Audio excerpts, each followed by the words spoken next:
नमः सिद्धेभ्यः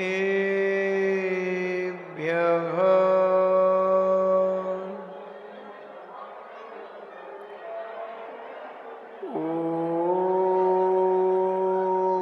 नमः सिद्धेभ्यः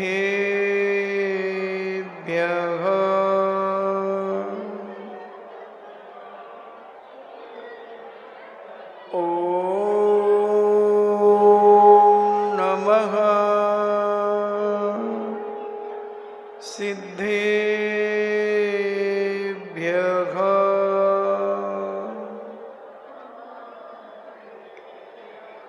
इणमो अरिहन्ताणं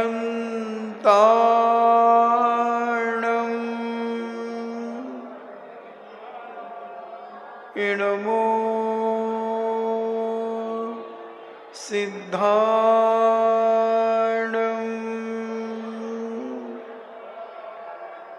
इणमो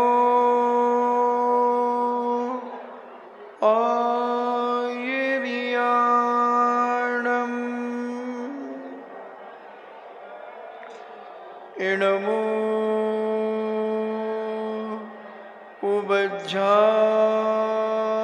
उबज्झायाणम्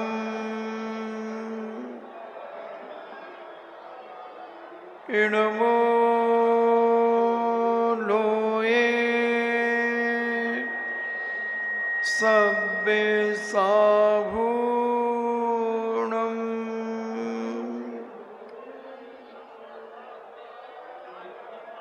पंच परमेष्टि भगवान की अहिंसामयी बीतराग विश्व धर्म की देवादिदेव 1008 आदि ब्रह्मा आदि स्वर श्री आदिनाथ भगवान की देवादिदेव 1008 श्री अभिनंदन नाथ भगवान की देवादिदेव 1008 चिंतामणि घोर उपसर्ग विजेता श्री पार्श्वनाथ भगवान की देवादिदेव 1008 शासन नायक बाल ब्रह्मचारी भगवान महावीर स्वामी की परम पूजनीय आचार्य श्रोमणि गुरुवर श्री कुंद कुंद महामुनिराज की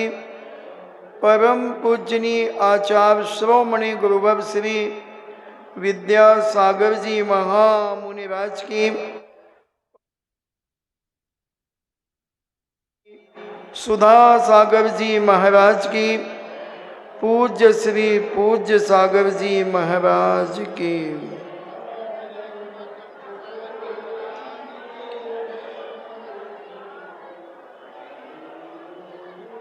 चर्चा चल रही है जीवन के किसी भी पल में कौन सा कर्म उदय में आ जाए कुछ नहीं कहा जा सकता। व्यक्ति बहुत अच्छे से जी रहा था और अचानक बीमार हो जाता है। व्यक्ति बहुत अच्छे से सो रहा था, खा पी करके सबसे मिलजुल करके सोया और सुबह उठा ही नहीं।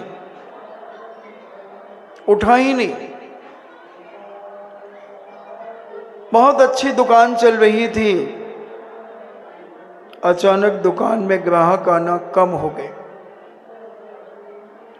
और जैसे ही ग्राहक कम होते हैं आपका दिमाग चलता है कि किसी ने कुछ कर दिया, किसी की नजर लग गई, कोई ने मेरी दुकान को बांध दिया। महाराज जी पहले बहुत अच्छी चलती थी, जैसे उन महिलाओं की बातें बहुत अच्छी चल रही ना, उनको कोई मतलब नहीं, उनको बातों से मतलब है, ये कमाती हैं पाप। तो ऐसे उनकी चल रही थी दुकान बहुत अच्छी, जैसे उनकी बातें बहुत अच्छी चल रही थी, मगर अचानक दुकान में ग्राहक आना कम हो गए। कई बार तो महाराज ऐसा होता है कि बोनी भी नहीं होती और हमारे पड़ोसी की दुकान पर इतनी भीड़ रहती है, कोई ने हमारी दुकान को बांध दिया महाराज, नजर लगा दी। ये मिथ्या दृष्टि के मन में इस प्रकार की कल्पना आती है, मगर सम्यक दृष्टि जानता है, धर्मात्मा जानता है, जिसकी आत्मा में समीचीन धर्म प्रकट हो गया है, जिसकी आत्मा में धर्म आत्मा की पर्याय बन गई है, वही व्यक्ति जानता है कि किसकी हिम्मत है जो मेरे पुण्य को बांध सके, किसकी हिम्मत है कि जो मेरी प्रभावनाओं को रोक सके, किसकी हिम्मत है कि मेरे व्यापार में बाधा डाल सके। वो जानता है, वो जानता है, बहुत गहराई से जानता है, क्योंकि वो धर्मात्मा है, सम्यक दृष्टि है, सम्यक ज्ञान से उत्प्रोत है। उसी प्रकार अगर हम अपने आप को बदलने का प्रयास करना शुरू कर दें और किसी के ऊपर लांछन न लगाएं, स्वयं अपने विचार करें कि कहीं हमारे पाप का उदय तो नहीं आ गया कि हमारी दुकान चलना कम हो गई। जैसे माली को अभी हम देख रहे थे,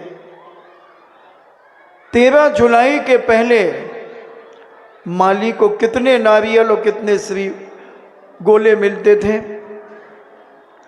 मगर 13 जुलाई के बाद से उस माली से पूछो कितने मिल रहे हैं, क्या कारण है। किसी ने उसको बांध दिया था और महाराज के आने से उसे खोल दिया और महाराज के जाने के बाद फिर उसे बांध देंगे। वो यही कहेगा कि जब तक महाराज से, जब तक मुझे 100-200 नारियल रोज मिलते थे,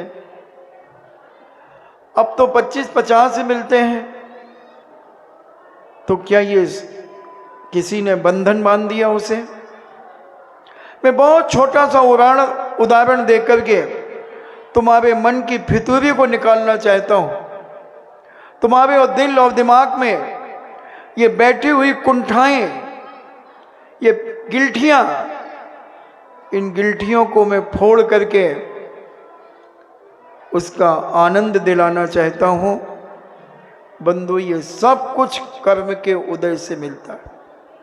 महाराज का निमित्त पाकर के उसका पुण्य का उदय जागा और उस पुण्य के उदय से लोगों का आना जाना अधिक हुआ, श्रीफल चढ़ाए जाने लगे, उसे मिलने लगे, उसका पुण्य बढ़ गया। उसी प्रकार हमारी दुकान का, हमारे जीवन का भी पुण्य पाप बढ़ता रहता है। कितनी घटनाएं अपन सुनते हैं, अगर ये दृढ़ता के साथ हम अपने जीवन में अगर धारण कर लें तो हम कभी मिथ्यात की ओर नहीं जा सकते, हम कभी मिथ्या मार्ग में भटक नहीं सकते, क्योंकि हमें अपने धर्म के ऊपर इतना विश्वास और श्रद्धा होगी कि जो कुछ भी होता है हमारे साथ वो सब हमारे कर्म के उदय से होता है। अब वो इतनी दरिद्रता लड़की पैदा हुई, इतनी दरिद्रता से भरी हुई कि जिसके गर्भ में आने के बाद जन्म लेते ही माता पिता मर गए, सारी धन दौलत समाप्त हो गई, क्योंकि एक ऐसी पापिन, एक ऐसी निकृष्ट कर्म किए जाने वाली बालिका उस सेठ के यहां जन्म लिया, मगर सेठ ही नहीं बचा, उसका सारा जीवन समाप्त हो गया, मरण को प्राप्त हो गई। किसको लांछन लगाओगे, किसके ऊपर उंगली उठाओगे। और जितने जितने उस कर्म सिद्धांत के गहराई में चलते चले जाओगे बंधुओं, अपने आप एहसास होगा कि ये सब मेरा किया हुआ ही कर्म है। आज दोपहर को कुछ लोग आए और बोले महाराज जी, एक लड़का दूसरी शादी कर रहा है, मैंने कहा किसी को मिल नहीं रही है और किसी को दूसरी तीसरी हो रही है। कितने ठलुआ घूम रहे हैं, ले दे के देना चाहते हैं, ले दे के भी निपट लो, फिर भी नहीं मिल रही है। तो बोले महाराज ऐसा क्या है? मैंने उसके पुण्य का उदय, शादी पुण्य के उदय से होती है, ध्यान रखना। जो भी कार्य तुम्हें अच्छे होते हैं तुम्हारे जीवन में, वो सब पुण्य के उदय से होते हैं, और जो कुछ भी खराब होते हैं वो सब पाप के उदय से होते हैं। मैंने एक जगह कहीं कहा था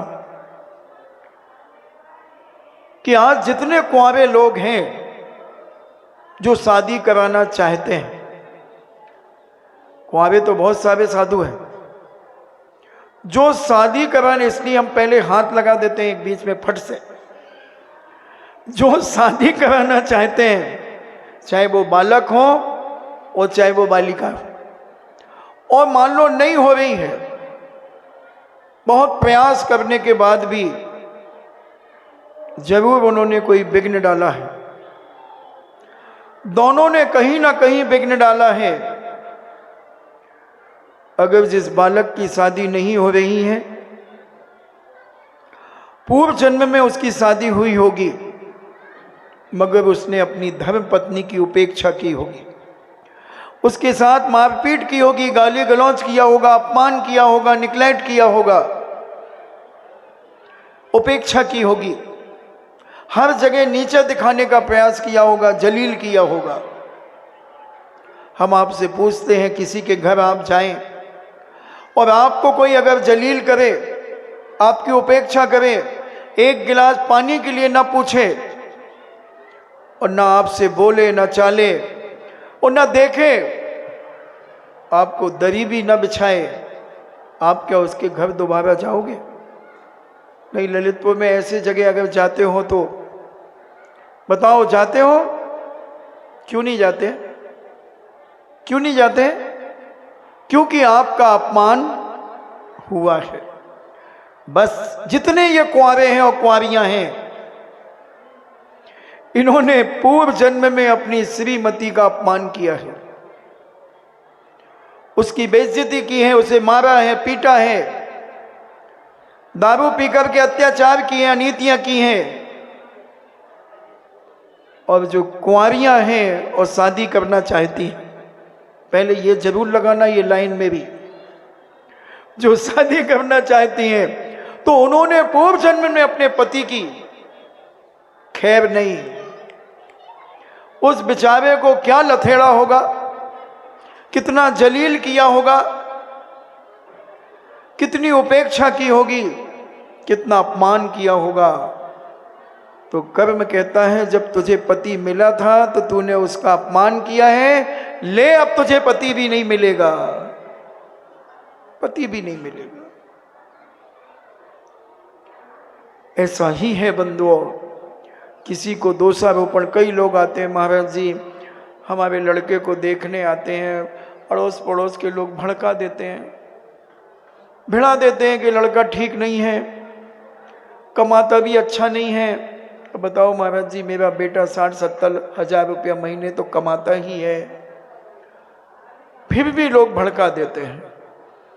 हम कहते हैं भैया, तुम्हारे पूर्व जन्म में तुमने भड़काया होगा, तुमसे पहले व्यवस्था थी, बेटी देने के पहले लोग मोहल्ले पड़ोस में उसकी जानकारी लेते थे, कहाँ तक पढ़ा है, क्या करता है, व्यवहार कैसा है, सब कुछ करते थे। और दुकान आदि है तो उसकी दुकान में ग्राहक बन करके चले जाते थे, सामान लेने के बहाने उसका व्यवहार देखते थे, बोलने का तरीका देखते थे। और फिर क्योंकि अपनी बेटी कोई देगा, अपनी बहन किसी को कोई देगा, तो वो सब कुछ जानकारी तो लेगा। मगर जो भड़का देते थे, तो आज उनके बेटे को कोई देखने आता है, बेटी को देखने आता है, तो वो पड़ोसी उन्हें भड़का देता है। जो जो तुम्हारे साथ अच्छा या बुरा हो रहा है, अगर बुरा हो रहा है तो तुमने बुरा किया है। अब जो बुरा कर रहा है तुम उसके ऊपर उंगली मत उठाना, उसकी निंदा मत करना, उसकी बुराइयां मत करना, कभी किसी से उसके बारे में मत कहना कि उन्होंने हमारे बहुत बिल्कुल बात बनते बनते ही उसने बिगाड़ दी, मत कहना। अगर तुम्हें अगला भविष्य, अगला पल अच्छा और सुरक्षित चाहिए है, सब तरफ से सपोर्ट चाहिए है, तो तुम उसका विरोध मत करना, क्योंकि तुमने उसका पहले विरोध किया था। अब तुम इसे शांति से अगर सहन करते हो और अपने कर्म मान करके, अपना कर्म मान करके अपनी निंदा करते हो कि हमने भी तो उसके साथ ऐसा किया था, तभी तो वो आज हमारे साथ कर रहा है। कोई बात नहीं भगवान, सबके बेटों की, जिन बेटों को शादी कराना उन बेटों की शादियां हो, जिन बेटियों को कराना उनकी हो। ये भावना लेकर के तुम एक माला फेरना शुरू कर दो। किसी के बेटे की होगी कि नहीं होगी मुझे नहीं मालूम, हो सकता है तुम्हारे बेटे की हो जाए। भावना भावनाशनी होती है, जाकी रही भावना जैसी, जैसी भावना रही वैसी ही मूर्त दिखने लगती है। आप कभी दर्शन करते हैं? छोटे भगवान में उतना एहसास नहीं होगा, बड़ी प्रतिमा के सामने आप खड़े होना, और खड़े होकर के जब हम दर्शन की विधि आपको बताएंगे, माला फेरने के पहले जैसा भी प्रसंग जोड़ेगा, तो मैं एक शॉर्ट में बताऊं कि आप अगर क्रोधित होकर के मंदिर में प्रवेश कर रहे हैं, गुस्से में, तनाव में, टेंशन में, तो आपको भगवान की मुद्रा भी ऐसी लगेगी जैसे भगवान गुस्से में देख रहे हैं। भगवान की आंखें तुम्हें ऐसी लगेंगी जैसे छोटी सिकुड़ गई हो, और कई बार ऐसा लगेगा कि भगवान रोने वाले हैं क्योंकि तुम रो रहे हो। भगवान तो दर्पण है, दर्पण। दर्पण में जैसी मुख मुद्रा लेकर के तुम जाओगे, वैसे ही भगवान की उस दर्पण में तुम्हारी मुद्रा दिखेगी। ये तीन लोक के नाथ को दर्पण कहा। तुम अपनी भावना, जैसे तुम मुस्कुराते जाओगे तुम्हें भगवान मुस्कुराते हुए दिखेंगे। चेहरे के भाव जैसे लेकर के जाओगे, जैसी मुद्रा होगी वैसे भगवान की मुद्रा तुम्हें दिखेगी। अब तुम्हें क्या चाहिए है? अगर क्रोध और तनाव में तुम भगवान के पास जाते हो तो भगवान भी तुम्हें क्रोधित दिखेंगे, क्रूर दिखेंगे भगवान की प्रतिमा, तो तुम पुण्य की जगह पाप कमा लोगे। और अल्लाह के साथ अब भाग्य मेरो उदय आयो, दरस प्रभु जी को लख लयो, अपने भाग्य को सहारोगे कि हे भगवान धन्य है, आपकी इस बीतवाग मुद्रा को देख कर मेरा आह्लाद उमड़ रहा है। हे भगवान, आप करोड़ों सूर्यों से ज्यादा भी आपका तेजस्वी वह सर्वांग रूप हमें दिख रहा है, तो तुम भी तेजस्वी होने लगोगे, तुम्हारा भी तेज बढ़ने लगेगा। तो ये सारी की सारी भावनाओं पर वो भावना बनती है पाप पुण्य के उदय से। मगर उस भावना पाप के उदय में भी हम शुभ भावनाएं कर सकते हैं। पाप का उदय तो आया है, मगर हम पाप के साथ पाप में ढल जाएं, ये हमारे ऊपर है। पाप में ढलना है कि हमें पुण्य की क्रिया करना है। जुआड़ी के पास जुआ का पैसा आया, चलो उसने पुण्य के उदय में जुआ जीता, मगर वो जुआ का पैसा ये नहीं कह रहा कि तू फिर लगा दे। अगर तुझ में विवेक है तो कहता बस आज के बाद बंद, खेल लिया जो खेल लिया, आज आ गए 10 लाख। हुई एक घटना, एक युवा के पास 45 लाख रुपए थे कैश। बोले बस 5 लाख रुपए और जीत करके प्लाट खरीदूंगा। 50 का प्लाट है, इसी ललितपुर की घटना है। 45 लाख मेरे पास है, 5 लगा करके 50 करूंगा, 5 के 10 कितने मिलते? डबल मिलते हैं। अब जो भी मुझे पता नहीं, जो भी मिलते 5 और कमाऊंगा, 50 करके प्लाट खरीद लूंगा। मगर उस्ताद इतना लिप्त होता गया, इतना लिप्त हो गया, 90 लाख रुपए उस्ताद हार गया 1 हफ्ते के अंदर। अभी की तत्काल लेटेस्ट नहीं है, मगर है यहीं की। और 90 लाख रुपए हार गया। अब क्या करे? प्लाट भी नहीं मिला, जो हाथ में था वो भी चला गया, और दोस्तों से और उधार लेकर के वो भी चला गया। अब तो जेब में 100 रुपए रहे तो भी 90 रुपए लगा के आ जाता है। ऐसी लत लग गई, ऐसी लत लग गई, जैसे किसी को लात लग जाती है तो उसकी आंखें टमाटर सी लाल होती, दिखता नहीं वे अंधा है। ऐसे जुए की लत जिसे लग जाए, उसे समझाने वाले को भी वो लाल टमाटर की आंखें बना करके देखता है, और कभी कभी तो ये भी कह देता, तुम्हें क्या हो रहा है यार, तुमसे मांग रहे हैं क्या, हम खेल रहे हैं, जाओ खेलेंगे, अब बोलो क्या करना है, कह देता। ये सब पाप का उदय है। पुण्य के उदय में जीता, मगर एक क्षण के अंदर पाप का उदय ऐसा आया कि एक हफ्ते में 90 लाख रुपए खत्म कर दिए। चल तूने पाप करना शुरू किया था, मगर तेरे पुण्य का उदय था, तेरे हाथ में पैसा आ गया था, उसी समय लात मार देता, जा ताश के 52 पत्ते, पंजे छक्के छट्टे, सबके सब हर जाई, सब पाप का कारण है, छोड़ देता तो आदमी बन जाता, पुण्य सहयोग दे देता। मगर हम उस पुण्य को पाप में तब्दील करते चले गए, तब्दील करते चले गए, और आज स्थिति इतनी बिगड़ गई कि कोई हमें 2 पैसे का उधार नहीं देता, दुकान पर खड़ा नहीं होने देता, वो जानता ये वही है। बंधुओं, पुण्य को बढ़ाओ, पुण्य को बढ़ाओ, हर जगह पुण्य चाहिए, हर जगह पुण्य चाहिए। किसी भी क्षेत्र में चले जाओ पुण्य चाहिए, साधु क्यों ना बन जाओ। आपको तो बहुत अनुभव होंगे, ललितपुर में तो बहुत साधु आते जाते रहते हैं। क्या इतने चौके सब साधुओं को लगते हैं? क्या 55 दिन तक इंतजार, जैसे मोदी जी, मनोज मोदी, अब 1 हफ्ते से तो उसका चेहरा थोड़ा डाउन होता है, मगर फिर जोश आ जाता है उसको, फिर जोश आता है। 54 दिन होते हैं, फिर भी हिम्मत तो देखो उसकी, हिम्मत तो देखो। थोड़ा सा चेहरा मुरझाता तो है, इसमें 2 मत नहीं है, मगर सुबह फिर आता है, अभिषेक करके कहता है, हमारे पाप कट जाए, मुस्कुराते हुए आ जाता है, प्रसन्नता से अभिषेक करके आ जाता है। दाने दाने में लिखा है खाने वाले का नाम। हर चीजें बोलना सरल है, मगर जीवन में जब घटना घटती तो उसे प्रैक्टिकल करना बहुत कठिन हो जाता है। प्रैक्टिकल तो करना ही चाहिए। और ये पुण्य पाप हमारे साथ जाता है, बाकी कुछ नहीं जाता, बाकी सब यहीं पड़ा रह जाता है।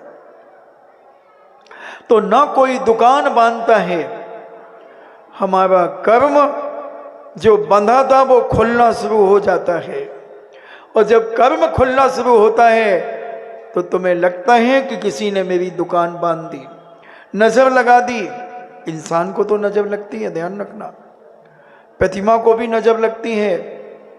नजर को मिथ्यात नहीं मानना, ये तंत्र है। यंत्र, मंत्र, तंत्र, ये 3 होते हैं। मंत्र आप जानते हैं, नमोकार मंत्र जैसे 84 लाख मंत्र जिस महामंत्र से बने।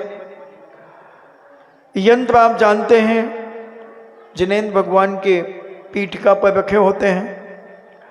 और तंत्र, किसी को नजर लग जाए, 7 मिर्ची लेकर के उसके ऊपर से उतार दो। अगर नजर लगी, डॉक्टरों के पास भी कोई इलाज नहीं है बंधुओं नजर का। डॉक्टर के पास एक ही इलाज है, ग्लूकोज की बोतल। कोई भी, सबसे पहले डॉक्टर साहब क्या करेंगे? सांस लो, हाँ, थोड़ी सी बोतल लगाए देते हैं, 2-3 घंटे में काफी रिलीफ हो जाएगा। बोतल तो पहले लगेगी, चाहे नजर लगी हो, चाहे हरारत हो, चाहे कुछ भी हो। और हमारी बुजुर्ग माताओं ने पीढ़ी दर पीढ़ी से उस तंत्र को सीखा है कि जिस तंत्र के माध्यम से नजर कोई दुश्मन नहीं लगाता। दुश्मन की औकात नहीं है कि किसी को कोई नजर लगा दे, नजर उसका चाहने वाला लगाता है, उसको जो जानता है, उससे प्रभावित है, वो लगाता है। साधु को भी नजर लगती है, भगवान की प्रतिमा जी को भी नजर लगती है। जब नई प्रतिमा आती है, उनके हाथ में काला धागा क्यों बांधा जाता है, गले में काला कपड़ा क्यों बांध देते हैं? नया मकान बनता है तो काली हंडी क्यों, उसमें भूत की आकृति बनाकर, एक विकृति बनाकर के टायर क्यों लटका देते हैं, एक मटकिया क्यों लटका देते हैं? कि जैसे ही आदमी देखते देखते उसके मन में वो एक ये क्या, और एकदम बस वो झटका लगा, फिर नजर खत्म। जब भगवान बाहुबली बने, पूज्य नेमीचंद सिद्धांत चक्रवर्ती महाराज के निर्देशन में 57 फीट की प्रतिमा जब बन करके तैयार हुई उस शिल्पी के द्वारा, और शिल्पी ने कहा कि चलो महाराज से कहते हैं कि महाराज एक बार निरीक्षण कर लो इस प्रतिमा का। आधी दूर तक आया, महाराज फिर रुका, फिर बोले नहीं चलते। महाराज से कहा महाराज जी निरीक्षण कर लो प्रतिमा का, कहीं कोई दोष तो नहीं है। महाराज थोड़े से चले, बोले महाराज जी रुकिए, अभी आधा घंटे बाद हम आपको लेने आएंगे। और उसने बाहुबली भगवान की उंगली में एक हथौड़ी मार दी, एक छिपट, आपकी भाषा में एक परत निकल गई। महाराज को लेने गया, महाराज ने देखा और महाराज मुस्कुराते जा रहे हैं, देखते देखते देखते, और जैसे ही उंगली छिंगली पर अभी ये क्या हो गया, बस अब नजर नहीं लगेगी, टोक हो गई। बोले महाराज जी वो थोड़ी सी एक परत निकल गई, हो गया काम। तो ये नजर लगती है, बहुत सारे तरीके हैं उतारने के, और उतरती भी है। ये जरूर है कि हाथ किसका कैसा है, उसके पावर कितना है उसका, उस पर भी डिपेंड करता है। एक अम्मा थी यहां पर, वो दादी सरसों का तेल लेती थी एक पात्र में, और चाकू से यूं कट पट करती थी, और वो तेल पामो ऑयल जैसे जम जाता था, पामो ऑयल जैसे जम जाता था। और जब ऐसा होता था तो वो कहती थी महाराज जी ऐसा कौन भक्त है, इतना चाहता है, इतना चाहता है। देखो हमारा ये तेल जमने लगा, तेल जमने लगा। अपने एक अम्मा है, वो नजर उतारती तो उसे उल्टियां जैसे होती, खिंचता है उसका गला। अपने अपने तरीके हैं। तो ये नजर को मिथ्यात नहीं मानना, ये तंत्र है, टोटका है। ये गलसुए हो जाते हैं, गलसुए स्याही से ऐसा वो लिख देता है कोई, उससे भी ठीक हो जाता है। और बुजुर्ग माताएं उस बच्चे को हल्दी लेकर के वो दवा देती हैं बचपन ही में, तो वो उठते ही नहीं। तो ये सारी की सारी चीजें हैं, मगर इसको धर्म मत मान लेना, धर्म मत मान लेना। ये इलाज है, ये बीमारी का इलाज है, इलाज है, इसको नकारा भी नहीं जा सकता। तो ऐसे कर्म के उदय कब आ जाए, कब क्या हो जाए, कुछ नहीं कहा जा सकता। वह दरिद्रता, वह दुर्गंधा, जैसे दरिद्र इतनी दरिद्र हो गई कि माता पिता भी मरण को प्राप्त हो गए। ऐसी दशा, दिन काटना मुश्किल हो गए। जूठन के चावल के दाने उठा उठा करके खाने लगी, चावल के दाने। और उसकी दशा देखकर हर व्यक्ति विचार करता कि इसका जीवन कैसे निकलेगा। उसी मथुरा नगरी में दो मुनिराज श्री नंदन नाम के मुनिराज जब एक श्री अभिनंदन नाम के महाराज उस नगरी में पहुंचे और वह दरिद्रता से ओत-प्रोत वह कन्या जूठन के दाने खा रही थी। दोने पत्तों में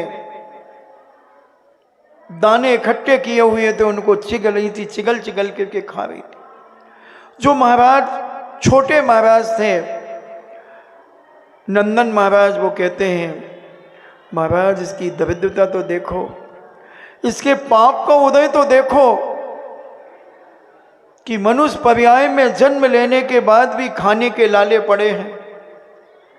इतने में किसी ने कहा महाराज ये बहुत बड़े सेठ की बिटिया है, इसके पिताजी बहुत बड़े सेठ थे, नगर सेठ थे, मगर इस बिटिया का जन्म लेते ही सेठ और सेठानी मरण को प्राप्त हो गए और सारा धन कोयला हो गया, सारा धन खत्म हो गया, दरिद्रता आ गई, इसलिए इसका नाम दरिद्रता रखा गया, दरिद्रता रखा गया। और ये ऐसे ही अपना अन्न के कण उठा उठा करके खाकर अपनी आजीविका चला रही है। मगर जो श्री अभिनंदन नाथ महाराज थे वो कहते नंदन तुम अभी वर्तमान की स्थिति देख रहे हो। और उन्होंने अपना अवधि ज्ञान लगाया और अवधि ज्ञान के ज्ञान से उन्होंने जाना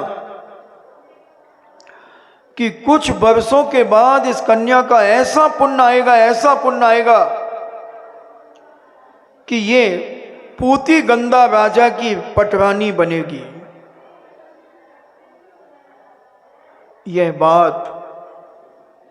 यह बात एक बौद्ध साधु ने सुन ली। बौद्ध साधु ने सुन ली ये बात कि ये आगे जाकर के पटरानी बनेगी, क्योंकि दिगंबर साधुओं के मुख से जो निकल जाता है वो कभी मिथ्या नहीं होता, वो पूर्णता सत्य होता है। मिथ्या उनके मुख से कभी नहीं निकलता, हमेशा सत्य ही निकलता है, यानी जो सत्य होता है वो निकलता है। और उस बौद्ध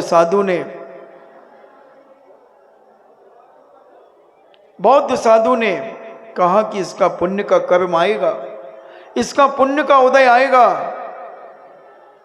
क्योंकि जिसकी नीयत खराब होती है वो उसके मन में कोई ना कोई षड्यंत्र चलते रहते हैं। और उसने कहा जब ये राजा की पटरानी बनेगी और ये राजा मुझसे, ये कन्या जब शादी के लिए योग्य होगी तो मैं राजा को जैसा चाहे वैसा नचा सकता हूं।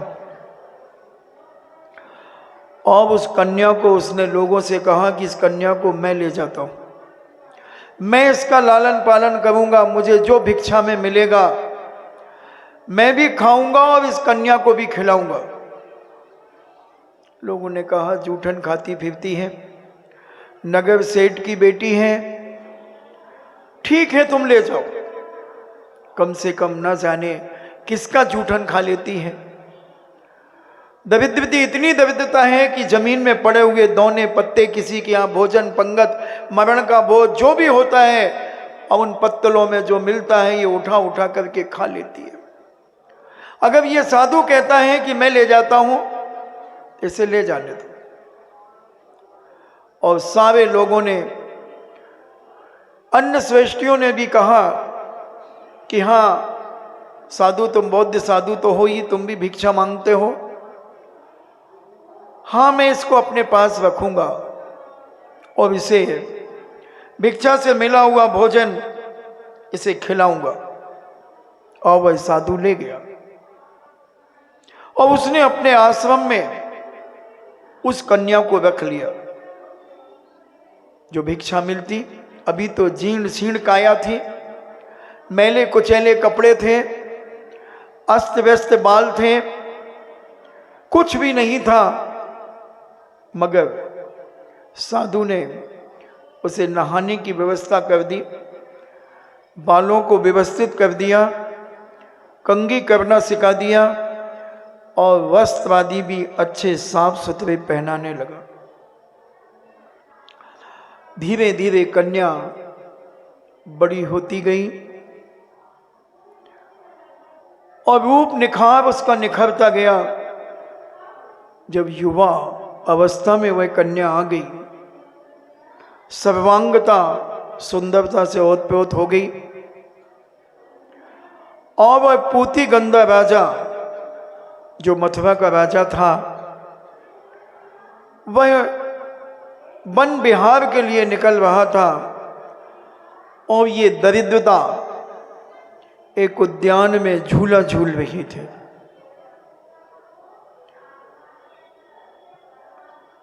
पूती गंध वह राजा उस कन्या पर नजर पड़ती है, हाथी को रोक कर उस कन्या को देखने लगता है और अपने मंत्रियों से कहता है, ये कोई नाग कन्या है, ये स्वर्ग की कोई अप्सरा है या उर्वशी है या तिलोत्तमा है, कौन है आखिर ये? मंत्री कहता है, राजन ये बौद्ध साधु के पास ये कन्या वर्षों से रह रही है। अच्छा, बौद्ध साधु के पास रह रही है? और वह लौट करके राजमहल में चला गया। अब दिन रात उसे वह दरिद्रता ही दरिद्रता दिख रही है। सोते जागते उठते बैठते चलते फिरते खाते पीते हर क्षण दरिद्रता दरिद्रता। जब राजा ने मंत्री से कहा कि पता करो क्या वह मुझसे पाणी ग्रहण करना चाहती हैं, क्या वह मुझसे पाणी ग्रहण करना चाहती हैं, तो वो बिटिया क्या बात करेगी? उस बिटिया ने कुछ नहीं कहा, नीचा सिर कर लिया। बौद्ध साधु को जब ये बात पता चली तो बौद्ध साधु ने मंत्री से कहा कि भाई मुझसे बात करिए, उससे क्यों? ये कोई दुष्चरित्रिणी लड़की नहीं है, ये दुराचारणी नहीं है कि जो अपनी शादी की बात स्वयं करेगी। मैं इसका पालक हूं, मैंने इसका लालन पालन किया है।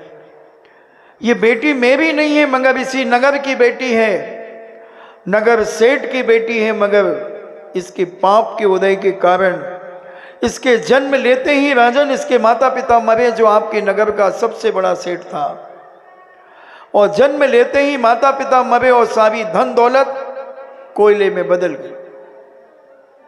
ऐसा इसका पाप का उदय, ऐसे तीव्र कर्म का उदय। इसलिए राजन इस कन्या का पिता कहो, भाई कहो, जो कुछ भी आप कहें मैं हूं। तो राजा का मंत्री कहता है कि इसका पाणी ग्रहण हमारे महाराज से हो सकता है? क्या इसका पाणी ग्रहण हमारे महाराज से हो सकता है? बौद्ध साधु कहता है, मंत्री जी होने में कोई बाधा नहीं है, बिटिया है तो शादी तो होगी, बिटिया ने जन्म लिया है, उसकी शादी होगी। अगर उसकी मर्जी है तो मैं इसकी शादी को रोक नहीं सकता, और उसकी मर्जी नहीं है तो मैं जबरदस्ती इसकी शादी कर नहीं सकता।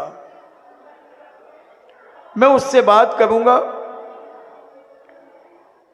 मगर मंत्री जी राजा साहब से कह देना, राजा साहब से कह देना कि यह पाणी ग्रहण तो हो सकता है, होगा, मगर आपको बौद्ध दर्शन मानना होगा।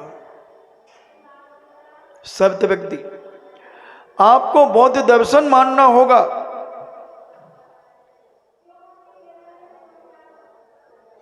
राजा सोच में पड़ गए। कन्या बड़ी भाग्यवान है, मंत्री कहता है राजा से, बहुत योग्य है, पुण्यात्मा है, ज्योतिष से भी सारे लक्षण उसके शुभ हैं। राजा कहता है, मैंने तो जीवन भर जैन दर्शन को माना है,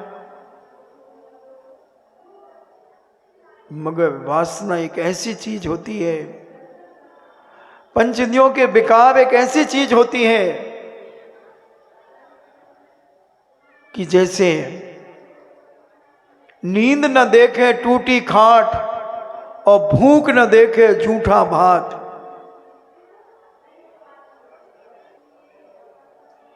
और वासना न देखे जात पात, कुछ नहीं देखता वासना। आज क्या दशा है इसी वासना की पूर्ति के लिए। अच्छे अच्छे कुलीन घरों में, अच्छे अच्छे कुलीन घरों में आकुलीन आकुलीन आकुलीन लोग आ गए हैं, आ गई हैं। विचार करना, अगर उनके मन में धर्म के प्रति आस्था और विश्वास होता, दृढ़ता होती धर्म के प्रति, क्या फर्क पड़ता है, एक जन्म में शादी नहीं करेंगे तो क्या होगा, मगर कुल तो बदनाम नहीं करूंगा, जाति तो बदनाम नहीं करूंगा, धर्म से बिछुए को प्राप्त तो नहीं होऊंगा। मगर वासना एक ऐसी चीज बन गई है इस भौतिक बात के युग में, इस भौतिक बात की चकाचौंध में, कि आदमी कितना नीचे गिरता चला जा रहा है। आदमी चारों तरफ से दमन कर रहा है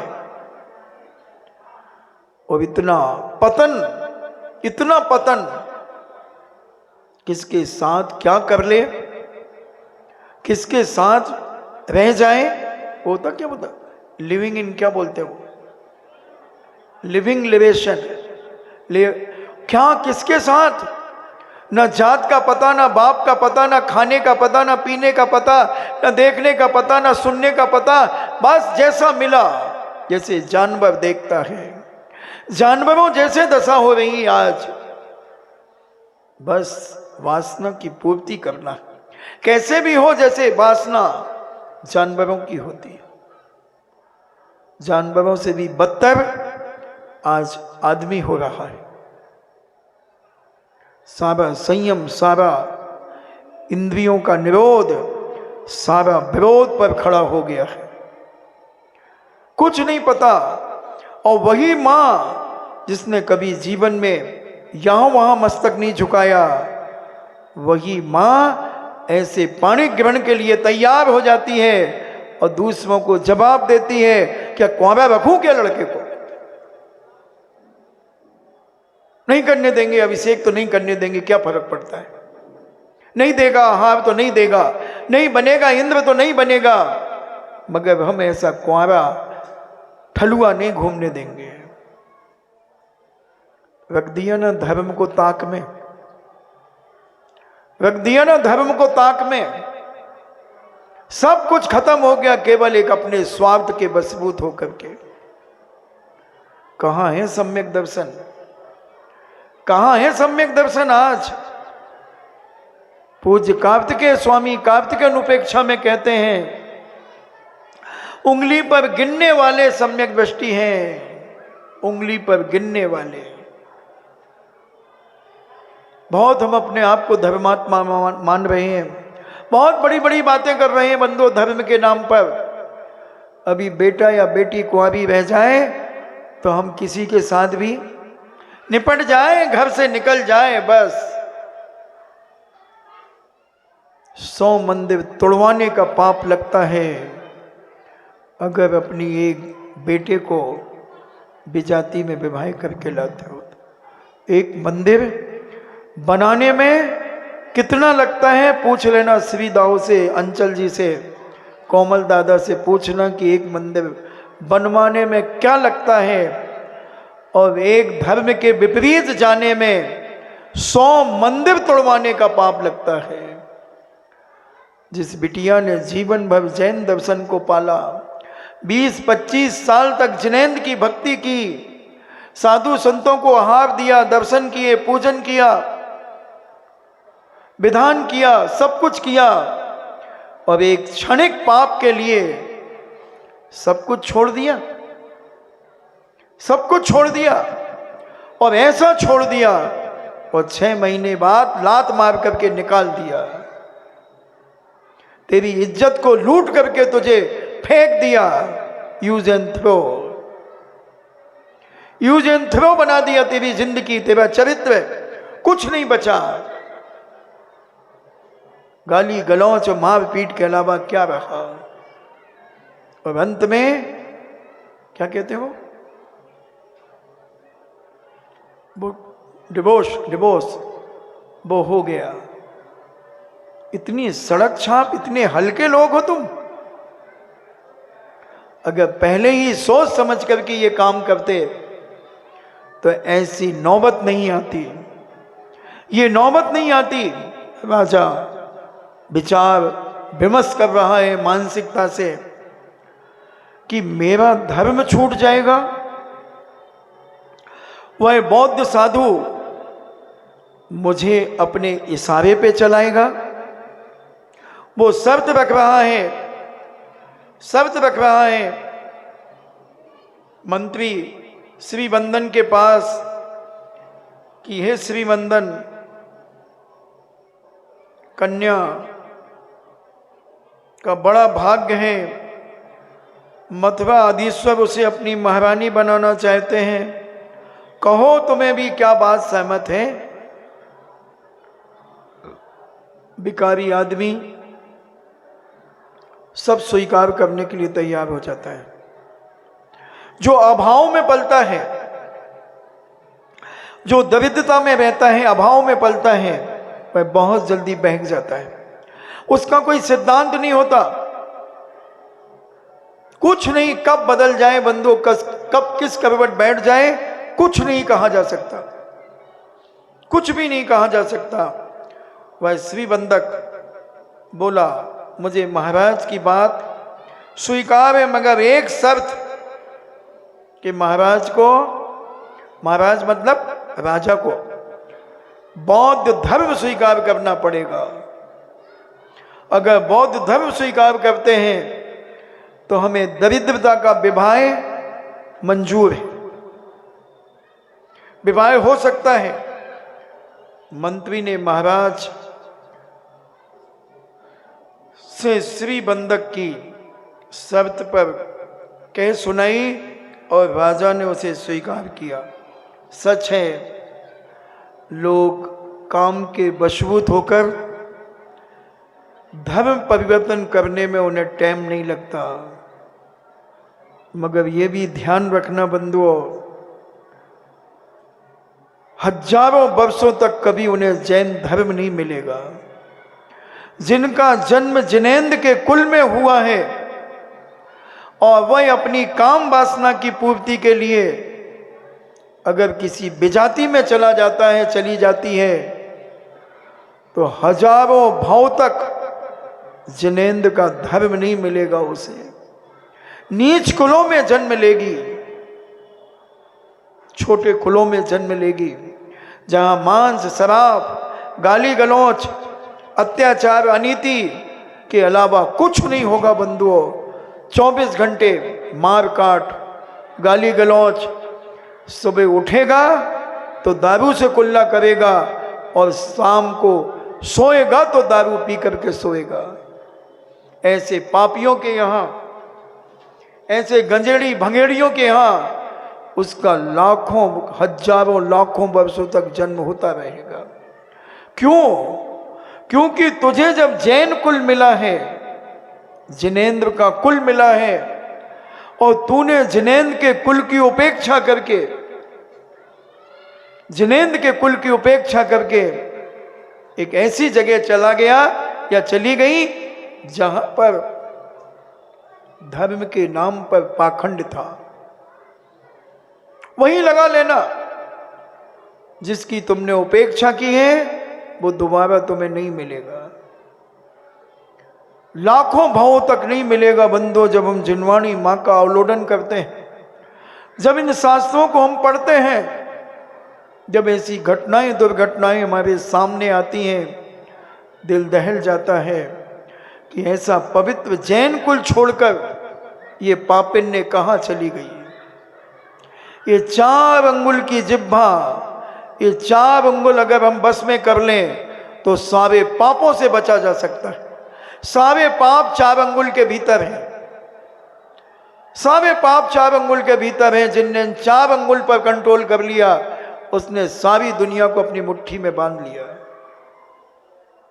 4 अंगुल के पीछे आज दुनिया पागल हो रही है, 4 अंगुल के पीछे मार काट हो रही है, सुसाइड हो रहे हैं, पता नहीं क्या क्या हो रहे हैं, अत्याचार अनीति हत्याएं हो रही हैं। 4 अंगुल के पाप से अगर हम बच जाएं तो एक भी व्यक्ति का सुसाइड नहीं हो सकता, मर्डर नहीं हो सकता, उसका जीवन सुख शांति और समृद्धि से परिपूर्ण हो सकता है।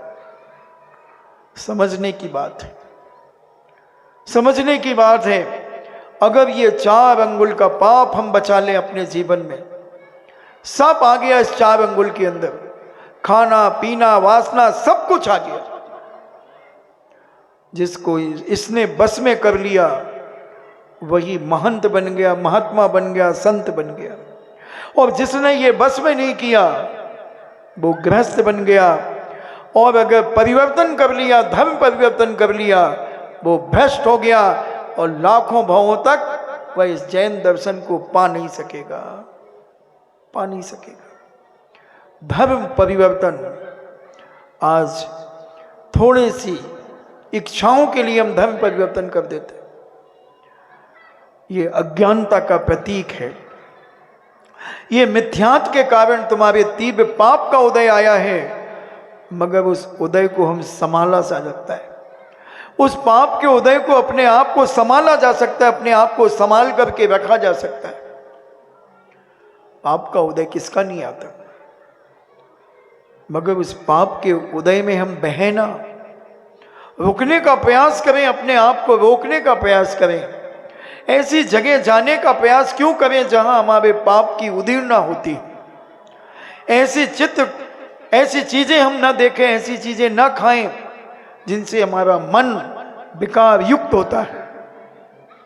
सब कुछ हम कर सकते हैं, सब कुछ हमारी मुट्ठी में, हम जो चाहें वो कर सकते हैं। बोलो क्या नहीं कर सकते? क्या पहलवान बनना चाहो तो पहलवान नहीं बन सकते?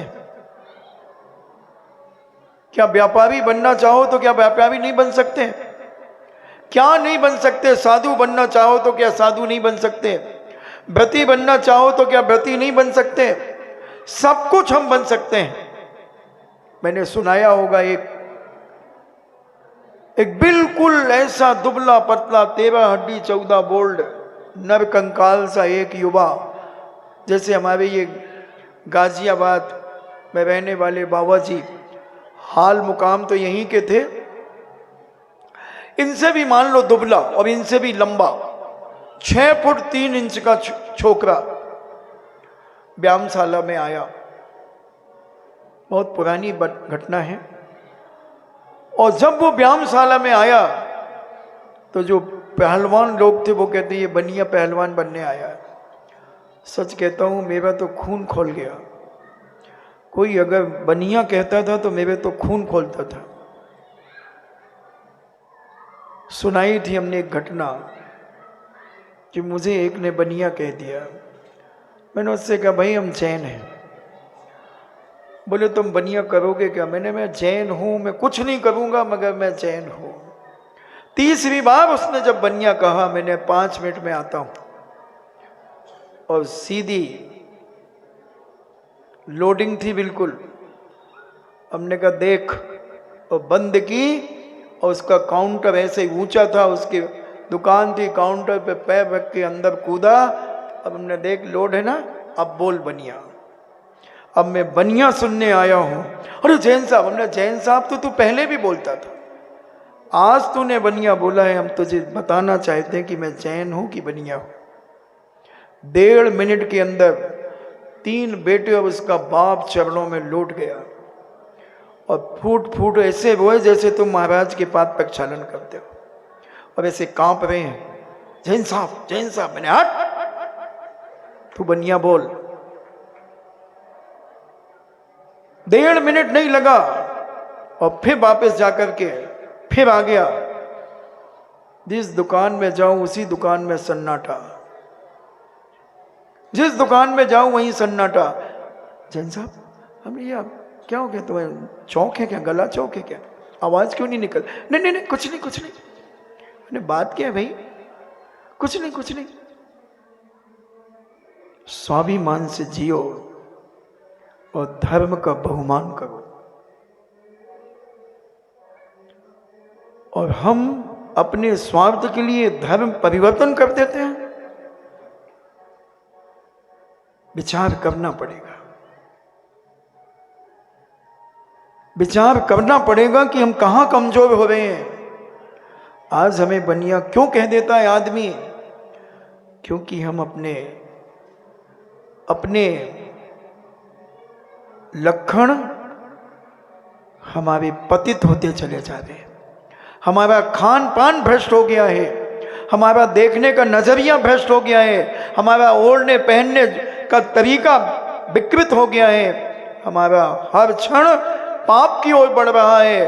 और पापी जब पाप देखेगा और तो पाप पापी देखेगा और पाप पापी देखेगा, दोनों जब पाप मिल जाएंगे तो आप क्या करेंगे? फिर उसी पाप में आप भी मिल जाएंगे। फिर तुम्हें वो बनिया कहेगा, बोल कहेगा तेरी औकात को मैं जानता हूं। कौन सी होटल है वो, कौन सा वो बंदरी, क्या वो कौन सा चौराहा है जहां लोग दारू पीने चले जाते हैं ना, वो है? हाँ समझ गए ना?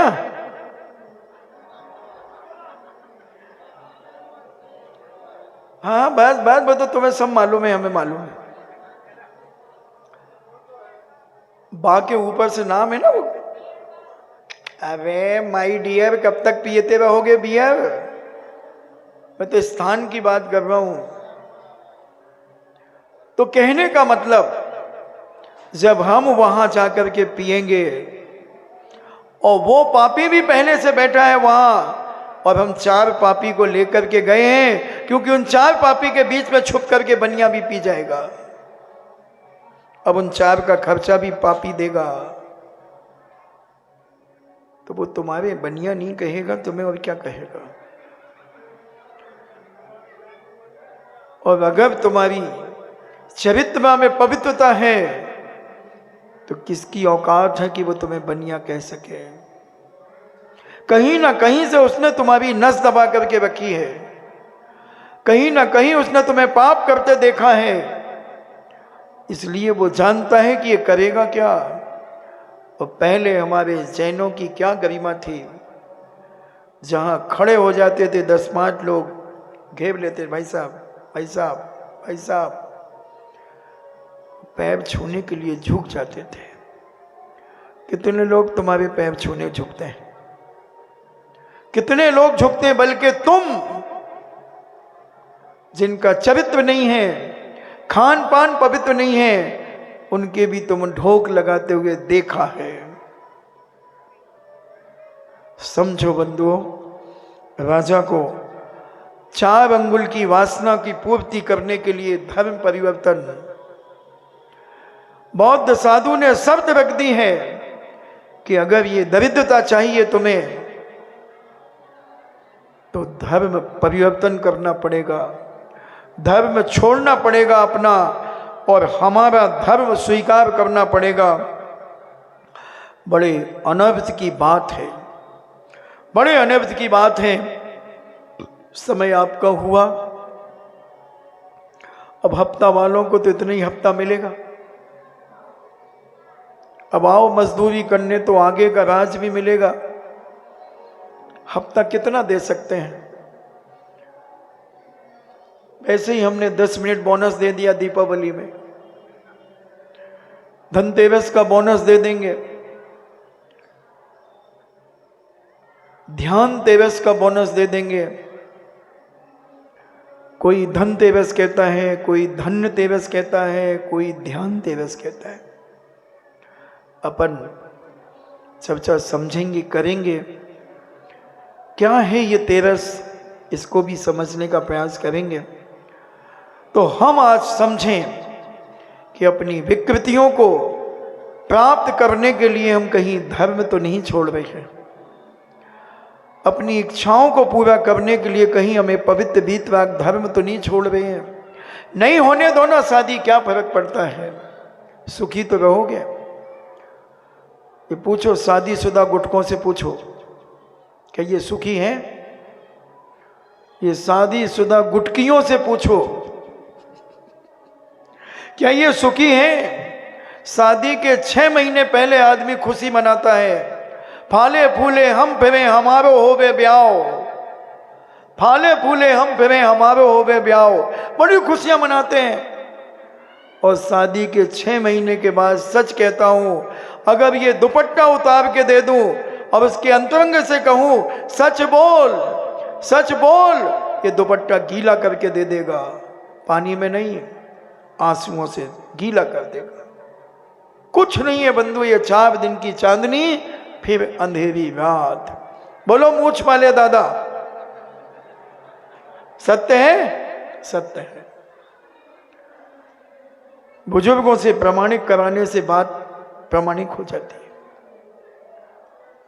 समझें, कुछ नहीं बंधु, ऊपर से भले आदमी कहे मगर उसकी वेदना उसकी अंतरात्मा जानती है,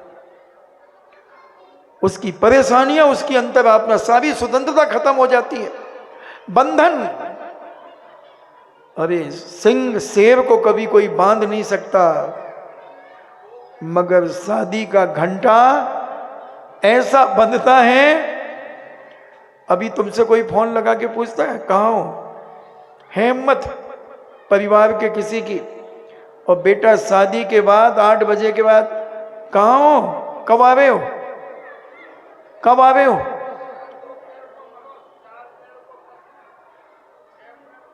मकड़ी और 6 पैर को कॉकरोच, हाँ मकड़ी के जाल में फंसता जाता है, वो तो हम अलग। तो ये सारे बंधन तुम कहीं जा नहीं सकते, और नहीं तो अगर तुम गए तो डाउट चालू। कोचिंग में तो डाउट का निपटारा करने के लिए एक अलग से डिपार्टमेंट होता है, वो तुम्हारे डाउट निकालता, मगर घर की डाउट निकालने का कौन में अधिकार है, किसमें ताकत है? उसमें डाउट आ जाए तो उस डाउट को निकालने में पसीना आ जाए। तुम गरम तवा पे भी बैठ जाओ तो अगर डाउट अंदर घुस गया है तो भी वो कबूल नहीं करे। तुम मरो तो 3 बार मरो गरम तवा पे बैठे, हमें तो नहीं है विश्वास, तुम गए कहां तेजा बताओ,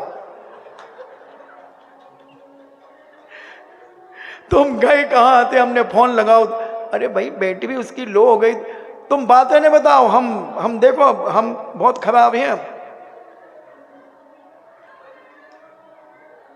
अब बोलो तुमने इतना विश्वास क्यों नहीं बनाया कि तुम दुनिया के किसी कोने में चले जाओ और तुम्हारी वो डाउट न करे, रात को 2 बजे भी दरवाजा खोल दे तो तुम शांति से इत्मीनान से अपने घर चले जाओ, कमरे में चले जाओ और उप ना करे। एक व्यापारी व्यापार करने के लिए विदेश जाया करता था और विदेश से लौट करके जब आया तो उसका पाणी ग्रहण हो गया, उसकी पत्नी गर्भवती हो गई, उसे फिर व्यापार के लिए जाना था, क्योंकि पहले सालों के लिए व्यापार के लिए जाते थे। 12 साल में चारुदत्त 12 साल में व्यापार करके लौटे थे। कभी चारुदत्त के बारे में बताऊंगा। बहुत सारे श्रीपाल जैसे भी 12 वर्ष के बाद लौटे, मगर मैना सुंदरी ने कभी डाउट नहीं किया, वेण मंजूषा ने कभी डाउट नहीं किया। अपन उसे समझने का प्रयास करेंगे।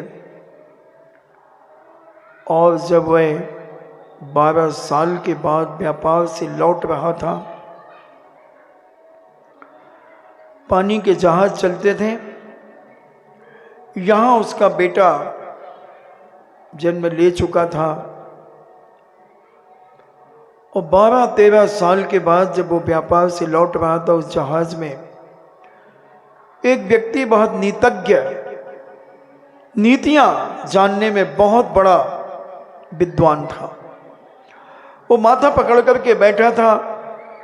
इस व्यापारी ने कहा, भाई तुम उदास क्यों बैठे हो? बोले, मेरी कोई बातें नहीं खरीद रहा है, मैं नीतियां बेचता हूं मगर कोई नीतियां नहीं खरीद पा रहा है। बोले, आप कहाँ के हैं? बोले, आप जहां से लौट के आ रहे हैं हम वहीं के हैं, मगर हम पुनः दूसरे देश जा रहे हैं। बोले, क्या है तुम्हारी नीतियां? बोले, हम छोटे छोटे से, जैसे आप तुम टिप्स कहते हैं ना, टिप्स देते हैं। बोले, कितने का देते हो? तो बोले, एक टिप्स हमारा $500 का होता है। उसने सोचा, अपन ने $5 लाख इसी के देश से तो कमाए, चलो एक $500 का एक टिप्स ले लेते हैं। उसने टिप्स दिया कि कोई भी काम करने के पहले, चाहे वो अच्छा हो चाहे बुरा, सोच करके थोड़ा रुक करके पीछे आना और फिर उसके बाद आगे बढ़ना। उसने कहा, ठीक है। $500 उसने ले लिए। उसने कहा, क्या फर्क पड़ता है, इसकी कर्म भूमि, मेरी भी कर्म भूमि, मैंने यहां से पैसा कमाया, एक $500 का एक टिप्स ले लिया, क्या पता कोई घटना दुर्घटना घट जाए तो उसके पहले। ये बहुत बड़ा अच्छा टिप्स है कि कोई भी काम करने के पहले एकदम उतावले नहीं हो जाना, उत्तेजित मत हो जाना। कोई भी तुम्हारे पास संदेश आ जाए तो उसको पढ़ करके सुन करके घबराना मत। कोई चिट्ठी आ जाए और कोना कटा हो तो घबराना मत। मर ही गया, अब क्या मरने की खबर आई है, बेहोश मत हो जाना, चक्कर खा के मत गिर जाना। और वह अर्धरात्रि में जब अपने महल में पहुंचा, अपने घर पहुंचा, चौकीदार ने दरवाजा खोला। वो बहुत शांति से अपने घर में घुसा और अपनी धर्म पत्नी के कमरे में गया तो देखता है कि कोई पुरुष उसके साथ सो रहा है। उसका दिमाग ठनठना गया। उसने खट से तलवार निकाल ली, मगर जो $500 में जो बात खरीदी थी, उस नीति के उसने फौरन विचार किया कि नीति ने कहा, रुको, थोड़ा पीछे हटो। और जैसे ही वो पीछे हटा, उसकी तलवार दरवाजे में टकराई। पत्नी उठी, कहता, ये कौन सो रहा है तेरे साथ? वो तलवार खींचने ही वाला था। उसने कहा, बेटा उठो, तुम्हारे पिताजी व्यापार करके आ गए हैं, उठो बेटा। और बेटे के चेहरे पे हाथ फेरा, बालों पे हाथ फेरा, उसकी आंखों को साफ किया। बोले, चरण छू पिताजी के, चरण छू पिताजी के। काश अगर वो डाउट की नीति नहीं खरीद पाता, $500 में मोहित हो जाता तो क्या अनर्थ कर देता, पत्नी की गर्दन उड़ा देता, उस लड़के की गर्दन उड़ा देता। इसलिए कभी भी अपने जीवन में कोई भी कैसी भी समस्या आ जाए, कोई भी निर्णय का करने का तुम्हें मौका आ जाए, तो तुम जल्दी से निर्णय मत ले लेना, कभी भी नहीं। बहुत सोच समझ करके, बहुत पीछे जाना, बहुत विचार करना। अपने इष्ट मित्रों से पूछना, जिसको तुमने अपना आदर्श माना है, गुरु माना है, उनके पास जाकर के पूछना, क्या मैं उससे शादी कर लूं? क्या मैं वहां शादी कर लूं? अगर तुम्हें वो स्वीकृति दे दे, मैंने एक बार कहा था, तुम्हें जिससे शादी करना तुम करना, मगर 5 लोगों से पूछ करके करना। 5 लोगों से पूछ करके करना।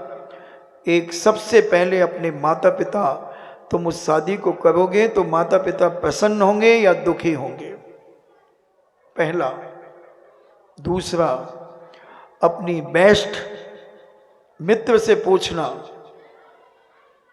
बेस्ट मित्र से पूछना जो हर गलत काम पर तुम्हें बचाने का प्रयास करता है, पूरी ताकत लगाता है, उससे पूछना।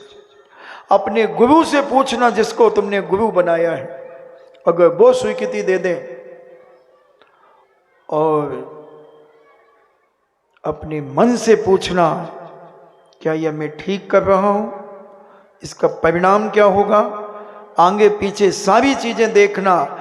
और ये 5 लोगों के विचार अगर एक साथ मिल जाएं तो तुम डंके की चोट पे उस कार्य को कर लेना। सारी दुनिया तुम्हारे विरोध में रहे, उसकी चिंता मत करना, मगर इन 5 की सहमति एक मुट्ठी के समान होना चाहिए। जैसे ये मुट्ठी बंद हो जाती है और मुक्के का काम करती है, इसका भी वेट होता है, कितनी हैवी वेट का शॉट पड़ा।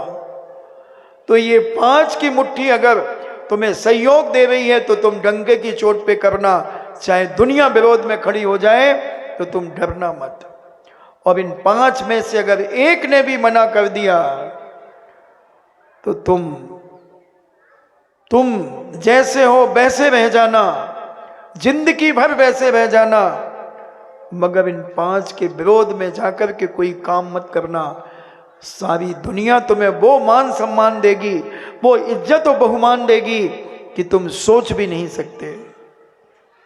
और आज जिनने इन 5 के बिना जिनने भी जो कार्य किया है, आज वो पछता रहे हैं, आज वो दुखी हैं, आज वो उनकी वेदना मैं जानता हूं। मेरे पास तो दिन भर लोग आते हैं और वेदना सुनाते हैं, बोले महाराज हम उस समय आपकी बात मान लेते, आपके प्रवचन सुने, सब कुछ किया, मगर उस समय मेरा पाप ऐसा चला, पाप का उदय, कि मैंने समझ नहीं पाया। आज मैं बहुत मजबूर हूं, बहुत दुखी हैं बंधुओं, बहुत दुखी हैं, क्या करें। इसलिए 5 को हमेशा साथ में रखना। कोई भी काम करो, अच्छा बुरा जो करना है, इन 5 से पूछ करके करना। और ये मुट्ठी बनने की बहुत ताकत है। 1 उंगली अकेली कुछ नहीं कर सकती, 2 उंगली कुछ नहीं कर सकती, 3 कुछ नहीं कर सकती, एक एक को खींच के तोड़ दिया जाएगा। और 5 मुट्ठी बंध गई तो उसे खोलने में भी पसीना आ जाएगा। कहते ना, बंद है मुट्ठी लाख की और खुल गई तो हो गई खाक की। इसलिए राजा के सामने बहुत बड़ी समस्या है और राजा चाह रहा है कि मैं क्या करूं, कैसे करूं, अनर्थ हो जाएगा, प्रजा मेरे विरोध में चली जाएगी। राजा अर्धरात्रि में पहुंच गया है और मंत्री और राजा चिंतित हैं, चिंता में लगे हुए हैं। अब का समय हुआ, हमें विचार करना है कि हे भगवान, हमारे जीवन में कभी ऐसी दशा आ जाए तो हम उस कार्य को करने के पहले रुकेंगे और इन 5 से सलाह मशवरा करेंगे। और उसके बाद अगर 5 से मुट्ठी बंद हो जाती है, हम डंके की चोट पर उस कार्य को करेंगे। इन्हीं मंगल भावना के साथ जिनवाणी स्तुति। जिनवाणी के ज्ञान से सूझे लोकालोक, सोबाणी मस्तक धरूं सदा देत हूँ दो। नमो विंदर। ओह जपो दिन रेन जो तेरो सरना गहे, सो पावे सुख चैन देव भजो अरिहंत को, गुरु सेवा निर्ग्रंथ, दया धर्म पालो सदा, यही मोक्ष का पंथ। 9 बार नमोकार।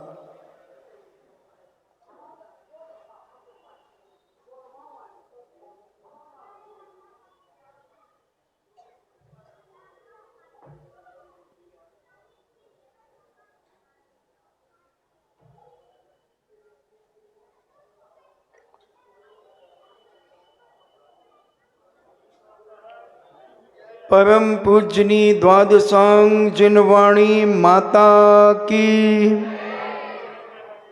देखिए, जो भक्ति पाठ का जो परीक्षा आज होना थी वो नहीं हुई, मगर 30 तारीख को वह परीक्षा होगी।